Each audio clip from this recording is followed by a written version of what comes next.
ഇനി കോട്ടയത്തേക്ക് പോകുന്നു. Toby Johnson കൂടി ചേരുകയാണ്. ടോബി, കോട്ടയത്തിന്റെ അവസ്ഥ എങ്ങനെയാണ്? പറയൂ ടോബി. Good morning എസ്കെൻ. എന്തായാലും കോട്ടയത്തെ സംബന്ധിച്ച് നോക്കുകയാണെങ്കിൽ നമ്മൾ പാർലമെന്റിലും നിയമസഭയിലും എല്ലാം കണ്ടതുപോലെ തന്നെ കേരള കോൺഗ്രസുകൾ തമ്മിലുള്ള ഒരു പോരാട്ടം എന്ന് വേണമെങ്കിൽ പറയാം. ജോസ് കെ മാണി വിഭാഗം LDF-ലേക്ക് വന്നതിന് ശേഷം വലിയ മുന്നേറ്റം കഴിഞ്ഞ തവണ അവർക്ക് തദ്ദേശ സ്വയംഭരണ സ്ഥാപനങ്ങളിൽ ഉണ്ടാക്കാൻ സാധിച്ചു. ജില്ലാ പഞ്ചായത്ത് പിടിക്കുന്ന ഒരു അവസ്ഥയിലേക്ക് പോയി. അതോടൊപ്പം തന്നെ ബ്ലോക്ക് പഞ്ചായത്ത് 11-ൽ 10 പിടിക്കുന്ന ഒരു അവസ്ഥയുണ്ടായിരുന്നു.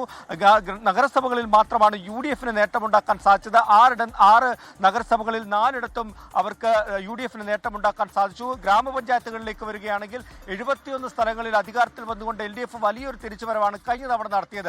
അത് ഈ കേരള കോൺഗ്രസ് M വന്നതുകൊണ്ടാണെന്നുള്ള ഒരു പ്രചരണവും ഉണ്ടായിരുന്നു. എന്തായാലും ആ ഒരു സ്ഥിതി ഇത്തവണ നിലനിർത്താൻ സാധിക്കുമോ എന്നുള്ളൊരു കാര്യമാണ് ഏവരും ഉറ്റുനോക്കുന്നത്. ഒരു കാരണവശാലും ഇത്തവണ ജില്ലാ പഞ്ചായത്ത് അടക്കം വിട്ടുകൊടുക്കില്ല. അത് UDF നിലനിർത്തുമെന്നുള്ളൊരു ദൃഢപ്രതിജ്ഞയിലാണ് UDF സംവിധാനങ്ങൾ മുന്നോട്ട് പോയിക്കൊണ്ടിരിക്കുന്നത്. എന്നാൽ അതേസമയം തന്നെ ഈ ഒരു വിജയം അത് കൂടുതൽ ശക്തമായി ആവർത്തിച്ച് മുന്നോട്ട് പോകാൻ സാധിക്കുമെന്ന് LDF-ഉം പറയുന്നു. ഏതായാലും കേരള കോൺഗ്രസുകൾ തമ്മിലുള്ള നേരിട്ടുള്ള പോര് നടക്കുന്നത് ജില്ലാ പഞ്ചായത്തിൽ 5ഇടത്താണ്. നമ്മൾ കണ്ടതാണ് കഴിഞ്ഞ ദിവസം അതിരമ്പുഴയിലൊക്കെ വാശിയേറിയ പോരാട്ടം നടക്കുന്ന കാഴ്ച നമ്മൾ കണ്ടു. അത് താഴെത്തട്ടിലേക്കുമുണ്ട്. പഞ്ചായത്ത് തലങ്ങളിൽ നോക്കുകയാണെങ്കിൽ വ്യക്തിപരമായിട്ടുള്ള വോട്ടുകളാണ് കൂടുതലെങ്കിൽ പോലും രാഷ്ട്രീയ വോട്ടുകളിലേക്ക് കാര്യങ്ങൾ മാറാനുള്ള സാധ്യത നിലനിൽക്കുന്നുണ്ട്. പാലാ നഗരസഭ നിലനിർത്താൻ സാധിക്കില്ല. അത് UDF വിജയിക്കുമെന്ന് മാണി കാപ്പൻ തന്നെ കഴിഞ്ഞ ദിവസം പറയുന്ന ഒരു കാഴ്ച നമ്മൾ കണ്ടതാണ്. അങ്ങനെ ഒരു രാഷ്ട്രീയ പോര് ഏറ്റവും കൂടുതൽ നടക്കുന്ന ഒരു ജില്ലയായി കോട്ടയം ജില്ലയെ വേണമെങ്കിൽ നമുക്ക് കാണാൻ സാധിക്കും. UDF-ന്റെ പ്രതീക്ഷ അതൊക്കെ തന്നെയാണ്.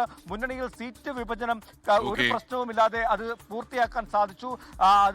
സ്ഥാനാർത്ഥി നിർണയവും പ്രശ്നങ്ങളില്ലാതെ സാധിച്ചു. അതുകൊണ്ട് തന്നെ വലിയ മുന്നേറ്റം ഉണ്ടാക്കാൻ സാധിക്കുമെന്നാണ് പറയുന്നത്. BJP-യുടെ കാര്യം നോക്കുകയാണെങ്കിൽ 2 പഞ്ചായത്തുകളാണ് കഴിഞ്ഞ തവണ ജില്ലയിൽ അവർക്ക് നേടാൻ സാധിച്ചത്. ഒന്ന് പള്ളിക്കത്തോടും അതുപോലെ തന്നെ മുത്തോലിയും. ഇത്തവണ അത് നിലനിർത്തും. അതോടൊപ്പം തന്നെ പൂഞ്ഞാർ പോലെയുള്ള പ്രദേശങ്ങളിൽ ഷോൺ ജോർജും PC ജോർജും ഒക്കെ വന്ന ഒരു പശ്ചാത്തലത്തിൽ ജില്ലാ പഞ്ചായത്ത് ഡിവിഷൻ പോലും തങ്ങൾക്ക് നേടാൻ ടോബി ജോൺസൺ ആണ് നമുക്കൊപ്പം ചേർന്ന. Toby, thank U.